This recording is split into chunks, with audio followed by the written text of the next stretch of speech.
নমস্কার বন্ধুরা, চলে এসেছি একটা স্ন্যাক্স রেসিপি নিয়ে।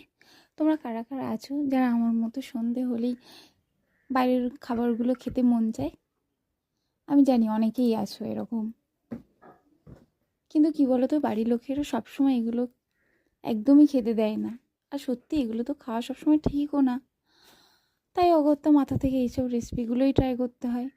তো ওই জন্য আজকে ঝটপট বানিয়ে ফেললাম এরকম একটা দুর্দান্ত চাট রেসিপি। সব কিছুই মোটামুটি ঠিকঠাকই ছিল, জাস্ট টকটা মিসিং মিসিং ছিল। মানে ওপর থেকে তেঁতুল গোলার জল ওপর থেকে ছড়িয়ে দিলে না, ব্যাপারটা আরও জমে যেত।